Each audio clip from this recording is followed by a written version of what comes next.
product. You still see demand for steaks. You even have lower income households that are making more meals with meat, although that might be ground beef, but it's still using meat, and that you still see a great demand for beef product even with the recession that we've been through. Millennials, those who are 18 to 34 years old, consume more beef than those over 35. That's encouraging. Everyone says they don't know how to cook and what to do, but you see them cooking more in-home meals with meat, as well as eating meat more in restaurants, no matter whether it's full service or whether it's a quick service or whether it's the booming burger value chains that are out there. And so the fact that millennials are eating more beef than the other groups, and that they're willing to pay for steaks and ground beef and any cut is huge for the beef industry. The research also pointed to a growing trend toward higher demand for branded beef products. You can look at any product, ketchup, pickles, just take pop, right? Everyone has a brand that they prefer to consume. And that brand loyalty is carrying through with beef products now. You see more people that would prefer a national brand over a store brand. And so the impact of brands, no matter what brand it is, CAB or any brand, once you can gain that customer, and if you can provide them the eating satisfaction that they're looking for in a product that they like, they're going to go back to that no matter what it costs because they know they can get the value. Brands help consumers decode the meat case and guarantee their grocery store investment is worth it. I'm Cindy Campbell. Thanks, Cindy. Another type of investment in beef scored this Virginia girl some scholarship dollars. The Certified Angus Beef brand awarded $26,000 to 6 students for their community and beef industry leadership and achievements. The top undergraduate Colvin Scholarship Award went to Elizabeth Nixon of Rapidan, Virginia, who attends Oklahoma State University. Nixon said genomic testing to help find superior animals in a herd can increase predictability and consistency, an important role science and genetics play in delivering more predictable beef sizing and high-quality eating experiences. After graduation, the Animal Science and Agricultural Communications double major wants to work in the communications for the beef industry. Congratulations, Elizabeth. Well, biosecurity on poultry farms is not to be taken lightly. With the threat of avian influenza spreading east, even backyard chicken farmers need to be taking precautions. VID00004 veterinarian Dr. Charlie Broaddus joins us next on Ag Insights. City Council, you let them get out there and have those chickens. Now, this is to you. Today we're in Richmond, and we're here at the headquarters of VID00004, and I'm joined by the head of the Veterinary Services, Dr. Charlie Broaddus. Dr. Broaddus, thank you so much for having us here today. I'm certainly glad to be here and answer any questions. Well, the main reason we're here is to talk about biosecurity. It's been in the news so much lately that the avian flu is rearing its ugly head again and is moving towards the East Coast. It is. Avian influenza is a virus that affects birds. It can affect wild birds as well as domestic poultry. And it was we first saw this particular strain of highly pathogenic avian influenza December of last year in British Columbia, Canada, and then it moved down into Washington and Oregon and California, and now more recently, just in the past few weeks, it's been diagnosed in the Midwest, including in Minnesota, Arkansas, and Kansas. We talk about it a lot, and we hear the word avian flu, and of course that perks the ears of our poultry goers. But for our general audiences, what's the big deal about the influenza, and what is its effect on our farmers? Certainly, that's a real good question, Amy. The biggest reasons that it is a concern, the flu can cause very significant mortality or death loss in poultry flocks, and so it can cause a lot of death, and so that's of course bad for the poultry affected, bad for the farmer there, bad for the food supply, and so that's one big concern. Also, influenza viruses do and can potentially have an effect on human health if they change and mutate. Fortunately, the strain that we're dealing with right now does not affect human health, but that is always a concern. We always keep a real close eye on that, anything related to avian influenza for those two reasons. Okay. Now, historically, we had a large avian flu outbreak in, you say 2002? In 2002, and it was devastating to the state and particularly to the Shenandoah Valley. At that time, throughout 2002, from the time it was first diagnosed in March that year, throughout the spring and summer, over 4.7 million birds were killed in order to prevent the further spread of the disease. It was on 197 farms at that time, and really just spread very, very quickly. As anyone that lived through that up there could tell us. Biosecurity and prevention of spread of the disease was the critical element there, as well as his rapid response to the disease to try to keep it from spreading. But in that case, it spread very, very quickly. Now, fortunately, since that time, we have a number of mechanisms that are in place to try to prevent that from happening to that extent again. And one of those is we do a lot of, the entire poultry industry does a lot of surveillance for avian influenza to try to detect it early on before that extent. Okay, so you say, for my questions, how can you tell if a bird has I the told influenza? him. That's a good Right, question, city and certainly council. something we advise people to be on the lookout for. Kind of like flu in people, it can look like a lot of other diseases. So the same thing with flu in Listen. birds, but it causes inappetence, listlessness. They don't want to drink as much. Sometimes they can have swollen combs. They can have splotchiness on their legs. But basically, they don't, just like a person with flu, they don't feel good. They don't want to eat. They don't want to drink. And in severe cases, they die. And so that's a poultry farmer will often see just some of those signs. Perhaps a decrease in egg production if it's a laying flock, and then they'll see an increase in mortality, birds dying there. And at that point, it could be any number of causes for that type of condition. But one of the possibilities that they would be thinking of would be influenza, and so they'd submit either the birds or samples from them to our labs, and the avian influenza test would be run at that point. So if a bird is diagnosed as having the avian influenza, what happens? What happens next? Is the entire flock destroyed? It depends on the strain. The type that's circulating across the Midwest and the western part of the country, or that there's been diagnoses of this year, is called highly pathogenic avian influenza, and that is a strain that the USDA has a program for, in which case, according to their plan, those birds would be depopulated or humanely killed in order to prevent the further spread of disease that way. So that's with that particular strain. There are other strains of avian influenza where it is possible to not have to kill the birds if other measures can be taken to prevent spread of the disease. They can still be potentially, in some cases, moved to humane slaughter when they're no longer infectious or of any threat to other birds. So you had mentioned that it's carried by wild waterfowl. Right. So do these birds, I know that I've heard farmers say that they don't like to have the Canadian geese around because they are associated with being a carrier.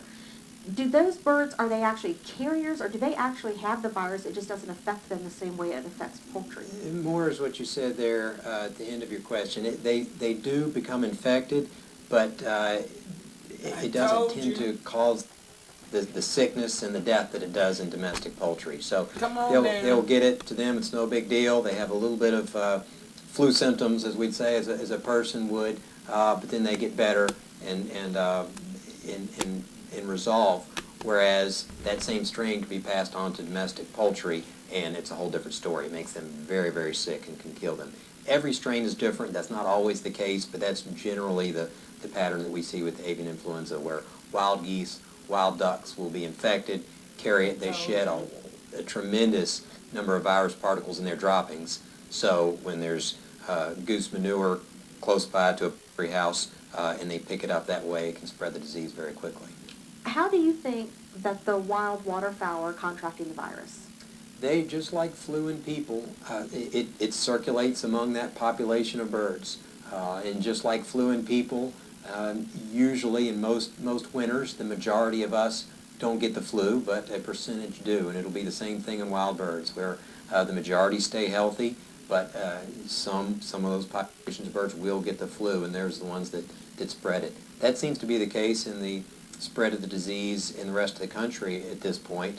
It's just basically popped up in Minnesota and in Arkansas and in Missouri, and the thought is it was infected wild birds that just happened to roost on or next to those chicken or turkey houses in those cases, and spread the disease that way, even though it hasn't been seen in all of the wild birds or in a widespread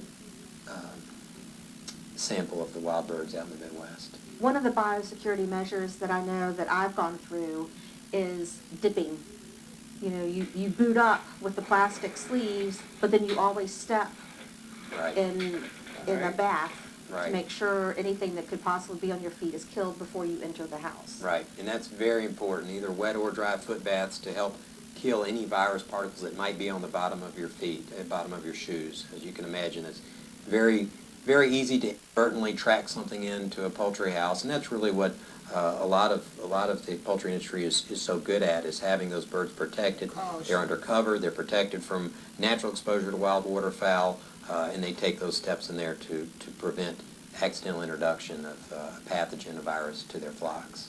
Well, I think if there's any good thing that came out of that outbreak in 2002, it was the biosecurity levels that increased dramatically. And it's not done just because there's an outbreak somewhere we should be doing this. It's done every day. That's right. Every day is part of routine prevention. It's very important. There's nothing, it's not rocket science. It's similar to the concept of washing your hands for people to prevent disease. Same way that we pick up something on a doorknob or something like that, farmers can track it on the bottoms of their feet or on their clothing or something like that. So it's just keeping in mind that virus could be there, and even if we don't see that, if we can routinely take those measures with clean clothing, coveralls, foot baths before going into those poultry houses, it goes a long ways.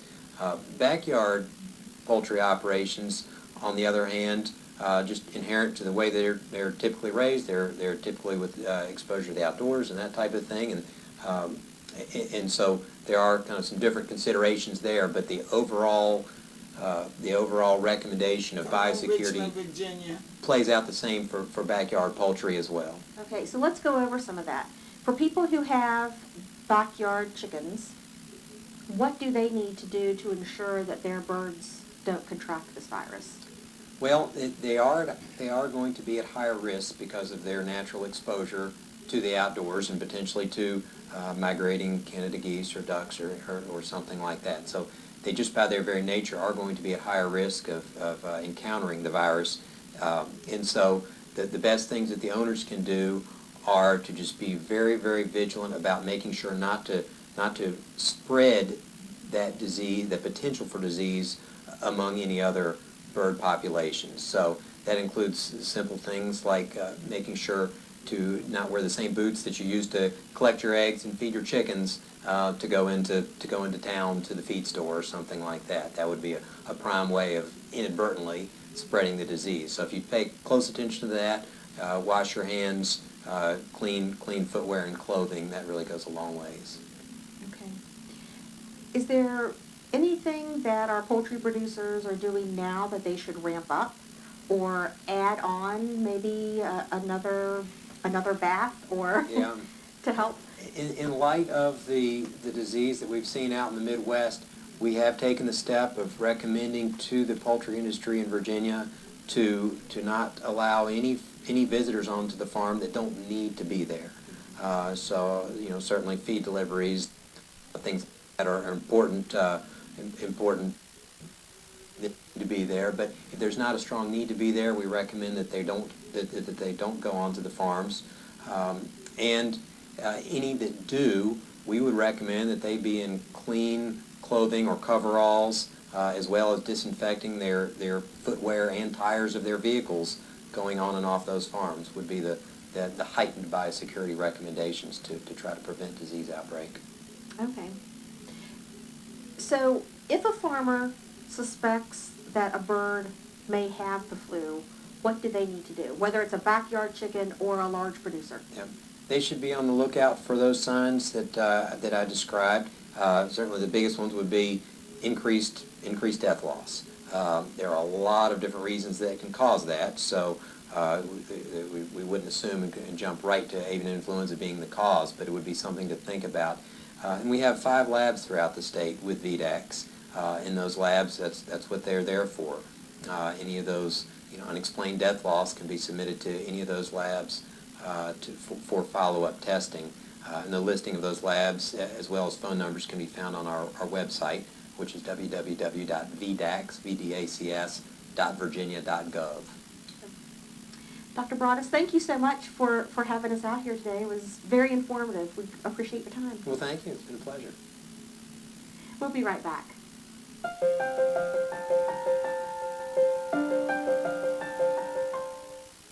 Flowering shrubs like butterfly bushes and crepe myrtle are beautiful additions to your garden. With tips on how best to care for them, let's join Mark Viette in the garden. My favorite flowering shrub, the butterfly bush. It's great to put all over your garden. But on those cold winters, we've noticed many of them die back, or in some cases completely die and do not show any new growth. A couple things to remember. Do not prune butterfly bushes in the fall. Ideal time to prune is in April. Warmer areas, early April. Colder areas like the Blue Ridge Mountains, maybe mid-April. But I did learn something. My favorite way of pruning butterfly bushes is to prune them right to the ground, 1 to 2 inches from the ground. My dad, on the other hand, pruned them 24 inches above the ground. I'm going to show you in a minute ones that were pruned to the ground, but you can look at it here. It is dead. And if you look close at the base, you see a lot of old, stubby growth, 3 to 4 inches in diameter, and no new growth. This we have to replace. Let me show you one that I pruned and how well it's come back in the garden. You may not see the damage on butterfly bushes till May, June, maybe the beginning of July. But again, always keep in mind, you do want to trim them back if you can sometime during the month of April. Could be as late as May if need be.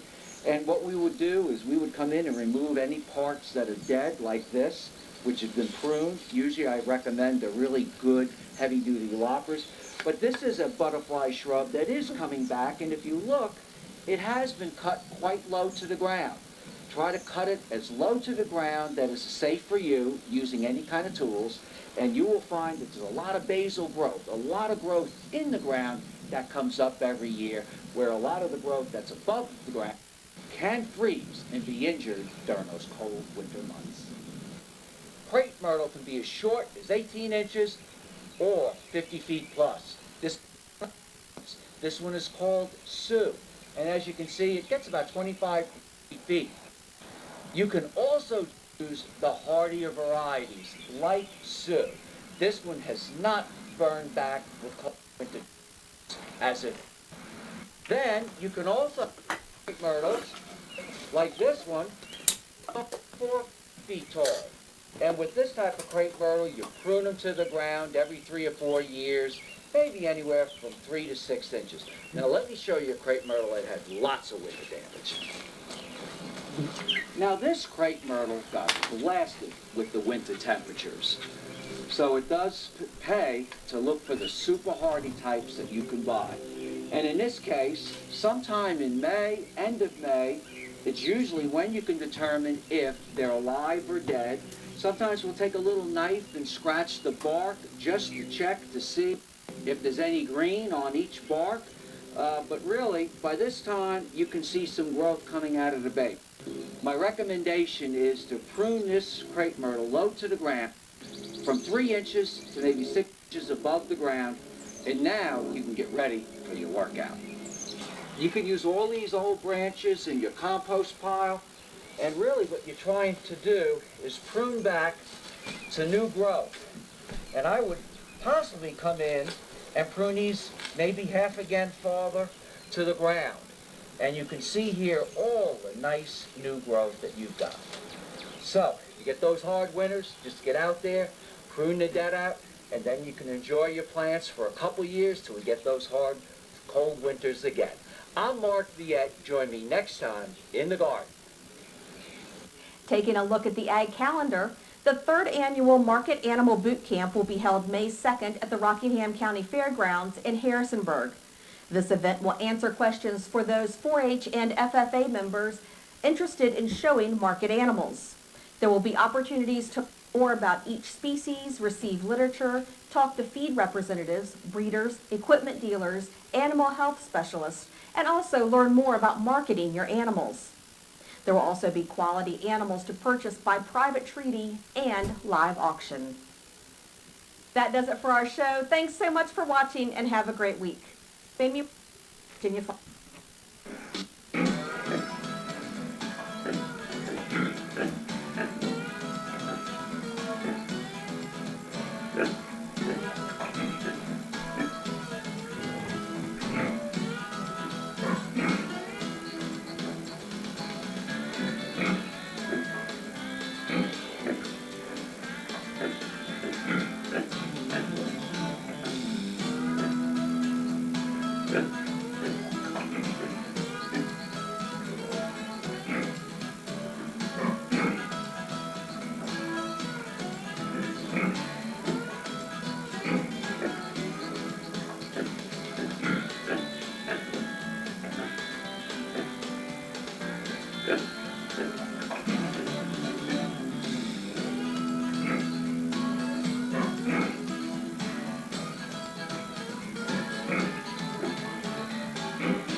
This program is brought to you by the Virginia Farm Bureau. From apples to zucchini, Virginia farmers work hard to put food on your table. And Farm Bureau works year-round to help farmers and all Virginians. Farming, it's all good. To learn more, go to vafarmbureau.org.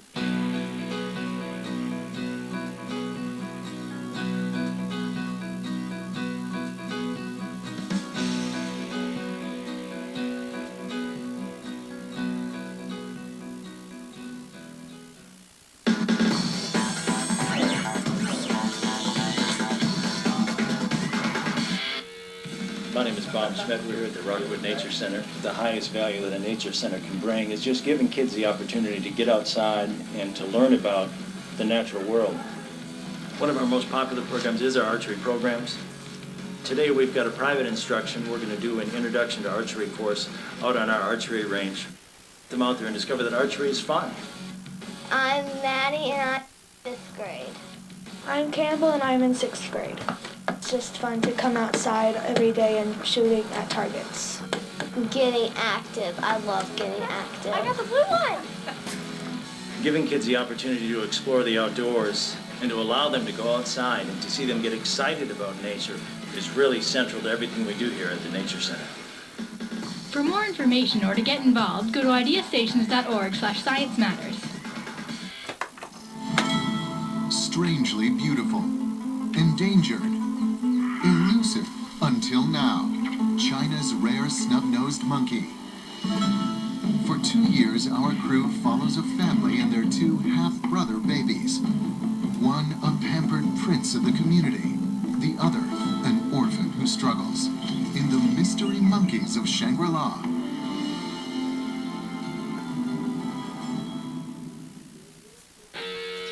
My name is T. Clarkson. I'm Adam Chavez, and I'm with Virginia Fishing Adventures and Virginia Outside. We're down here at the Earth Day Festival, the 14th Street Bridge in Richmond, right on the banks of the James, teaching kids, do a little shad fishing, a little white fishing. We're just telling them about the river, about, you know, you want to respect the river and clean up after yourselves. If you have the opportunity to clean up somebody else's trash, to do so, because, you know, it's a place we all enjoy coming and want to continue to come and, you know, possibly catch a fish on a good day. The main thing is just teaching them a little bit about fishing, teaching them how to cast, how to reel, and getting them introduced to the sport. I would say that everybody likes fishing, just some people don't know it. It's nice to celebrate Earth Day, and it's nice that it coincides with such a cool natural event like the fish running up the river and coming up here to spawn. For more information on Green Kids, go to ideastations.org/Science Matters. I have been watching public television since I was a child. I grew up on Sesame Street, Mr. Rogers. As I've continued on, public television is still really important to me. I'm a total science geek, so Wednesday nights I'm suckered in for Nature and Nova. Love Frontline. I support public broadcasting because it enriches my life. I constantly want to learn, and that's what the community idea stations afford me. I don't want to imagine a world without public television.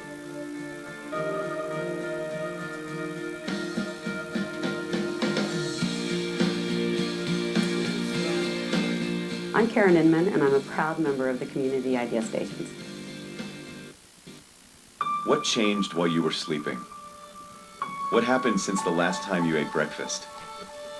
Our world is changing every minute, and we'll be there every morning to keep you on top of it. You're listening to Morning Edition from NPR News. Listen every weekday.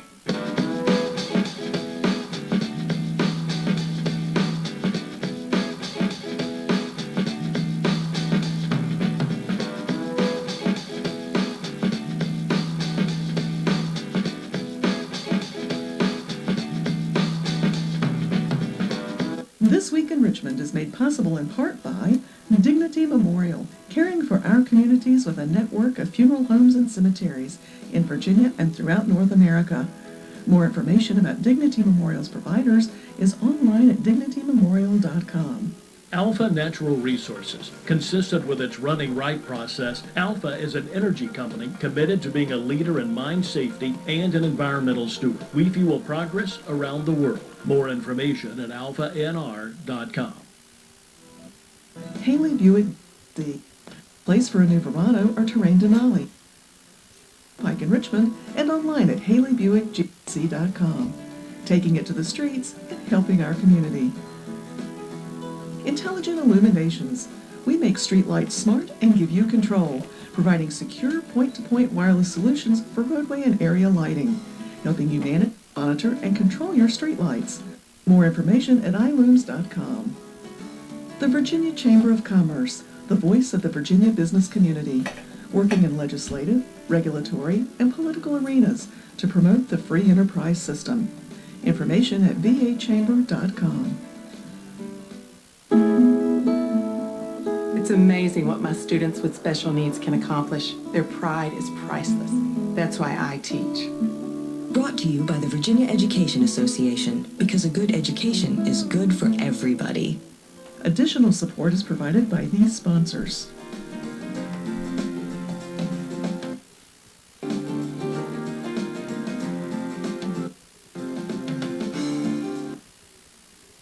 Virginia's public television stations. Thank you.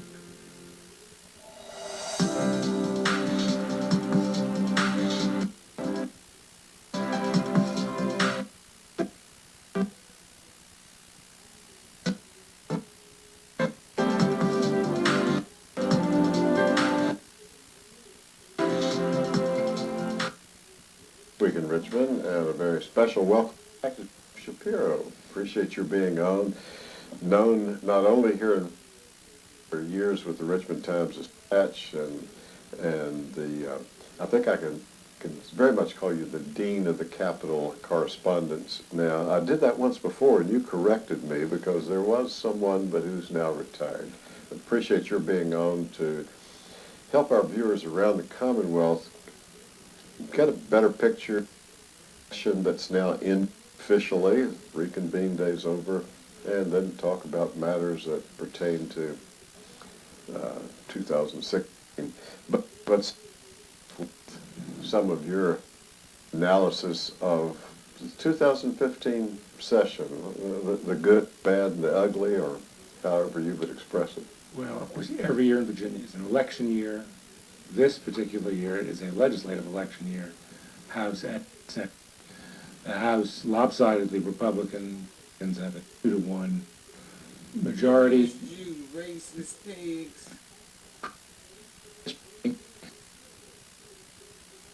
Divided Republican seat.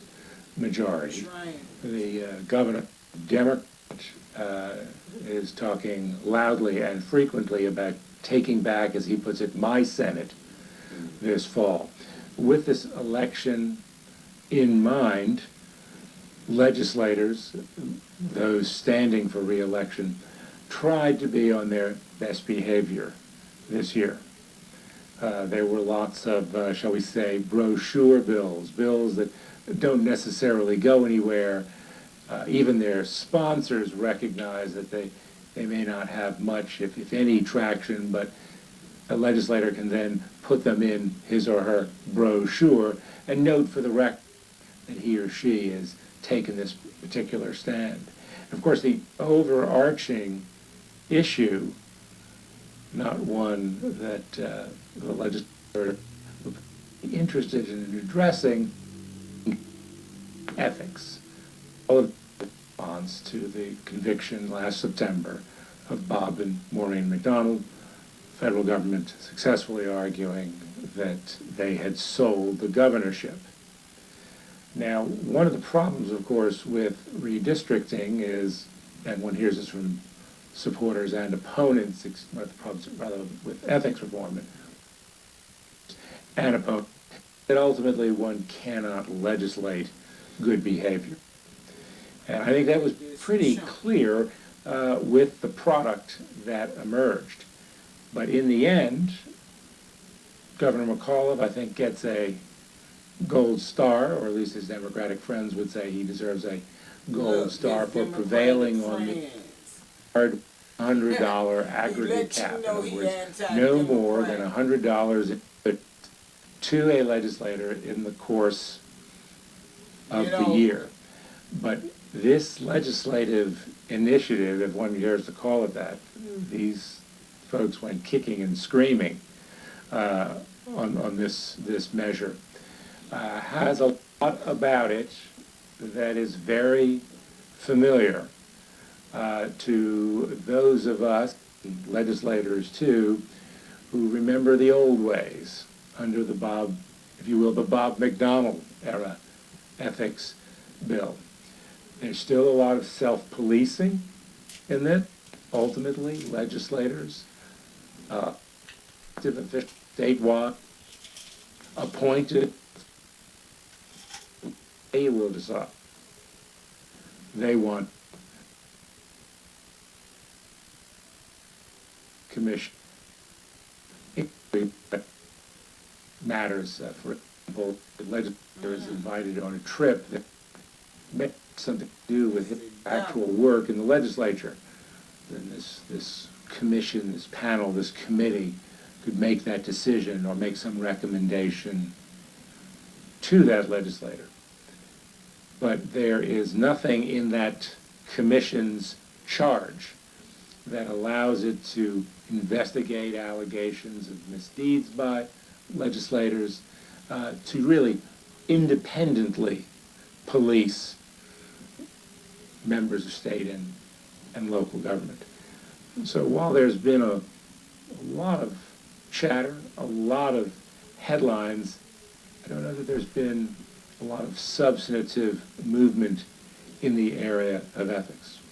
Yeah, in the efforts that the governor made with the legislature to have them consider 40-some amendments, there was one that pertained to events that were widely attended by the public. Any comment that you would make on how that one turned out? Well, keep in mind that, and forgive my cynicism on this, I think it's safe to say that particularly the legislators enjoy their stuff. They sort of welcome the attention they get from lobbyists and associations and local organizations. Now, I say that recognizing that this sort of engagement is part of the process of government. And I think legislators are correct when they say, you know, there are expenses that perhaps they shouldn't have to absorb. However, I'm wondering if it would have been a lot easier just to do away with gifts altogether, maybe not to rule out forms of entertainment, just simply require that it be disclosed. And maybe as well, and this was certainly not an aspect of this debate that was addressed this year, some serious consideration is given to a pay raise for legislators. It's been 20 plus years, actually more than that. Well, 20 plus years. The end of the blouse administration. There was the pay was doubled from about $9,000 a year to $18,000 a year. But legislators also receive a $50 a year expense allowance that is paid to them as income. And virtually every member of the General Assembly takes that as income. Of course, the public, I don't think, understands this. And so the legislators can say, well, look what you're getting for about $18,000 a year. And in fact, they're being paid about $33,000 a year.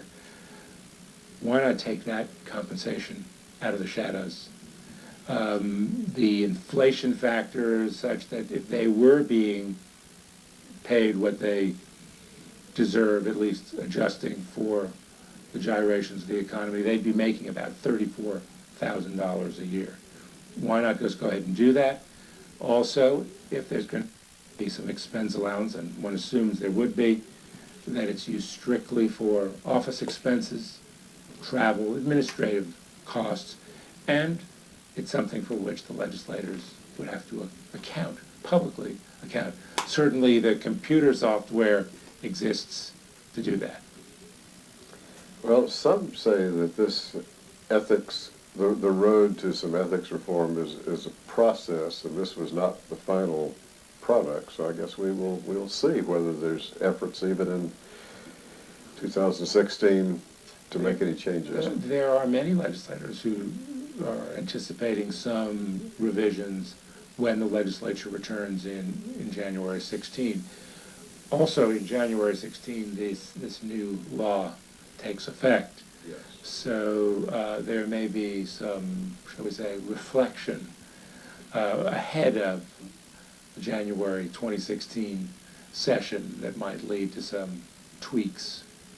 And the governor, too, has an opportunity to talk a bit about this during this election cycle. There were a number of people who would note that win or lose on reconvene day, the governor was going to come out a winner. If the legislature bowed to his wishes, and it did by kind of going into overtime, it was actually Friday following that spring veto session that all this was buttoned up. But had he not prevailed, he certainly would have had a theme for this important political cycle. He needs to see a Democratic majority in the Senate because that's going to provide him with some traction, legislative traction, for the backside of his term. Yeah, as you look into the Shapiro crystal ball, looking ahead to 2016, do you see any reason for either party to have strong reasons to be hoping for a majority in the Senate, for the Republicans to maintain it or pick up another seat or two, or for the Democrats? Look around the Well, these districts, using the districts held by, as an example, is cycles. It's perhaps considerably less pronounced in a legislative cycle, although the turnouts are going to be very, very low. Maybe in the aggregate statewide, 25%, maybe. That is a problem for the Democrats this year. What the Democrats will do, as the Republicans will do, is will make a strong pitch to the party base to get it out. But that low turnout, the selective competition, and the likelihood that in some of these districts, the bigger, more interesting races might be for local, for example, sheriff. Talk about someone who lives and works among the people he or she serves. So that could complicate things. The Republicans believe they can hold their majority. The Republicans believe they have a chance to pick up a seat that had been held for many years by a Democrat, in North Virginia seat of Chuck Colgan. Democrats, on the other hand, believe they can pick up a Republican-held seat in the Richmond suburbs, John Watkins. There are many complicating factors. And if I could chime in and add to one other complicating factor, in some of those districts, even the ones you mentioned, the big battle is that in the June 9th primary, who candidate or that party's candidate, because there are places where there are 3 or 4 seeking the nomination to run for the Senate. In suburban Richmond, Walter Stosh, one of the co-chairs of the Finance Committee, along with Chuck Colgan, retiring after 3 decades in the legislature. There's a 4-way race for the Republican nomination. There is not a Democratic candidate at this point. There doesn't seem to be any indication that there will be a Democratic candidate. So to your point, the primary, the Republican primary, will be, or could very well be, tantamount to election. It's a throwback to the old days, the conservative Democratic era, when the Democratic primary pretty much settled everything. In the districts where Senator Watkins and Senator Colgan, Republicans have centered in on a candidate. Democrats, I believe, have 3 in each of those Senate districts vying for that nomination. The outcome of those nominations certainly could have some effect on the strength or weakness of that party in November. And again, these districts were drawn to produce certain results. And the Democrats, as well as the Republicans, recognize this and will really be emphasizing the themes that promote the most strongly blue response or the most strongly red response. In some of these more nominally competitive or pretend competitive districts, one should look to the candidates to sort of blur the distinctions. Certainly I think that'll be the case in the Colgan district. Hal Parrish, former mayor of Manassas Park, I believe, Manassas City, is the presumed Republican nominee, well known in a fast-changing and growing and increasingly diverse Democratic district, though the city of which he was mayor is only about 20% of that district. So Democrats would say he might have his work cut out for him. Going back to not really the ethics issue, but to another issue that somewhat emerged after the session in a news conference, transparency. Now that may relate to ethics and relate to an election year that so many bills did not have a vote. You've been a keen observer and commenter on matters here at the Capitol since the early 1980s. Do you perceive more or less transparency, or is it about the same as it was in the 80s? Well, I think back trends, workload. Bill, I think without and solution to your close,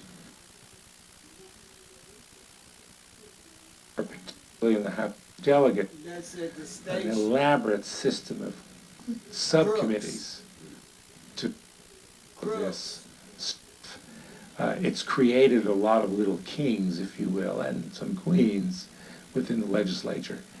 And I think that's just there are the physical demands of trying to keep up with that increasingly narrowly sliced system. Now, I don't offer that as a defense of the legislature's conduct. I only offer it as again, a complicating factor. There are lots of bills and lots of ideas on which legislators, Democrat and Republican, are happy to vote. There are many on which they are perfectly content not to vote. They don't want to get it in the record that they voted yes or no for a particular bill. There are some fairly sensitive issues that have powerful resonance within the parties. Gun control, abortion rights, some of this stuff, sometimes the recorded vote is avoided. You know, an issue that was pretty hot at the prior to this, the early part, and then it disappeared. Well, the call for some sort of a constitutional convention of the states, or by, was that one you think too that folks were almost just glad not to vote on as it went forward, or? Oh, clearly. This was a bill, particularly an idea that had a good deal of wind behind it, political and rhetorical, coming out of the House side. Even the Speaker of the House, Bill Howell, was in favor, as with his presumed successor, Kirk. It was largely seen for what I suspect everyone knows it is, a bow to libertarians and Tea Partiers who see the government as out of control, and some type of a constitutional convention as a way to rein it in. There are a lot of constitutionalists, conservative, moderate, and liberal, who think a constitutional convention is the worst possible idea, that it's nothing more than an excuse for the wrong people to take control of the process. And I think as this went along, it became clear that the Republican caucus, as an example, this was not an issue on which there needed to be a vote, a big vote. And so it had a way of magically dying. Very quietly went away. Well, I don't know how quietly it died, because I think the press made a point that it was being, how shall I put this, garroted and then drowned in a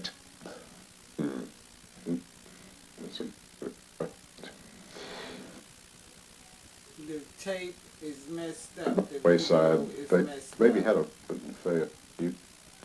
again, as you look toward 2016, some issues emerging, and let me mention one that I don't know if it's on your list you think would emerge, and that is the issue of expanding health care access in the Commonwealth. Is that gone, or is that back in 16, or? This is the Medicaid-financed expansion of Obamacare. This was the issue on which Terry McAuliffe, as a Frosh governor, staked his first year. The issue in which he dragged the legislature into overtime. Certainly now, publicly, he talks about other issues in moving on, and using his executive power as governor to take what steps he can. There are continuing murmurs that perhaps in 2016, or maybe after the 2016 election, that there might be some move. That it would seem that there are very few opportunities politically to pull that off, with the presidential election ahead in 2016, and of course in 2017, a statewide election, governor, lieutenant governor, attorney general, and the House, again, up for re-election. One issue we haven't discussed is this continuing hangover on redistricting. And how can that possibly scramble things? I think A lot of people agree that when the Democrats challenged in first majority black congressional district of Bobby Scott as racial gerrymandering, and then about a dozen or so African American House of Delegates districts, people believe this was a very thin. Democrats should rest their hopes for a more balanced through legislative, but the Democrats have prevailed on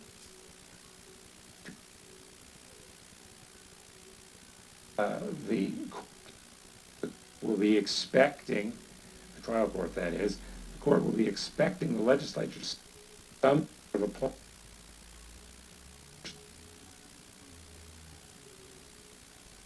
status of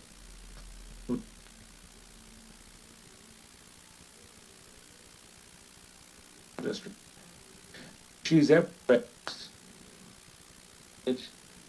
vetted all Democrats' advantage are almost identical in the legislative redistricting litigation. So what if the Democrats get the leg up on that? We could see in 2017 perhaps a different landscape. That is a big issue that you mentioned here at the close of our program, and we're going to have you back on because there's that short that something will have to be done. And Jeff Shapiro, Richmond Times-Dispatch, follow you on Twitter in your columns, and thank you so much for being on This Week in Richmond, and we do look forward to having you back. Thank you, David. Hope to see you soon. Thank you.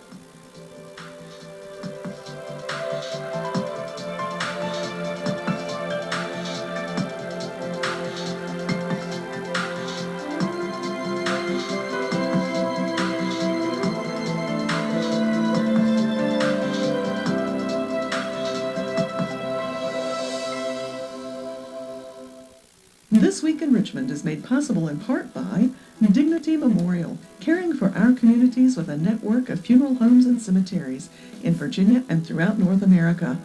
More information about Dignity Memorial's providers is online at dignitymemorial.com. Alpha Natural Resources, a leader in mine safety and an steward. Haley Buick GMC in Richmond and online at haleybuickgmc.com. Intelligent Illuminations, helping you manage, monitor, and control your streetlights.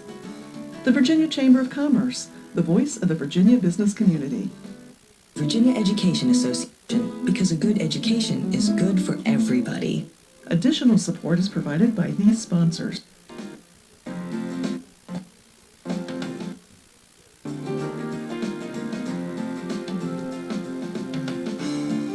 And the members of Virginia's public television station. I'm Maxwell Reed on the Find out how the YMCA of Greater Richmond is paving the way to a bright future for children living at the poverty level on the next Virginia Currents. Next time on Call the Midwife. This is a happy day, Sister Mary Cynthia. Welcome home. I'm not sure it's a good idea, Patrick. Looking terribly tired as it is. We can help with the birth and after, all free. Oh, sorry. Can you translate all that? Of course. It's like something you could see after a car accident or some other great force with an assault.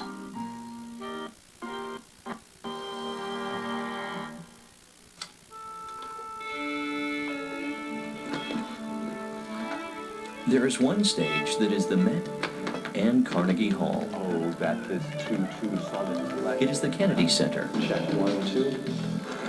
And a club in Austin.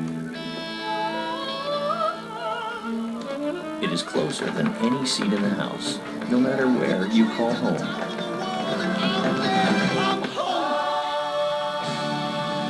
PBS, the great American stage that fits in every living room. Supporting your PBS station brings the arts home. Enjoy classic music on 88.9 WCVE. Tune in weekday mornings from 9 to 3, with Performance Today with Fred Child. Followed by Richmond's own classical music hosts, Mike Goldberg and John Evans. Featuring concert recordings from the Richmond Symphony. Beginning at 10, tune in for Classical Evenings with George Maeda. 88.9 WCVE. Break for 25 years. Come to dinner with me tonight. Is he in love with you? I don't want your club, but unless you deal with Perkis, you won't have it either. If Mr. Gray finds out, it will be the end of us. You leave everything to me. My display will bring every London woman to Selfridges, dragging her husband and his checkbook behind her. Violette is not herself. Leave her alone. Am I making myself clear? Mr. Selfridge, on Masterpiece.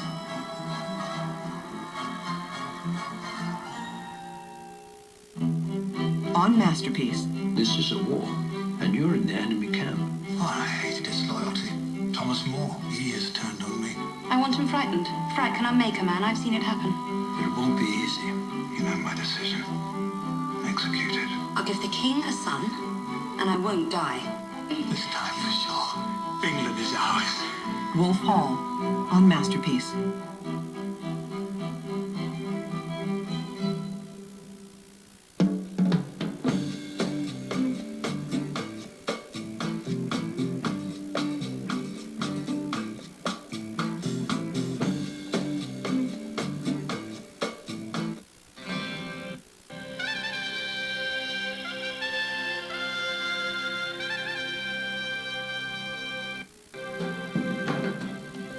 Coming up, as the U.S. Supreme Court takes up same-sex marriage, Kim Law looks at how growing social acceptance of LGBT issues poses new challenges for evangelicals. Also, Americans in prison, especially African Americans. Tim O'Brien reports that the U.S. has more people behind bars than any other country in the world.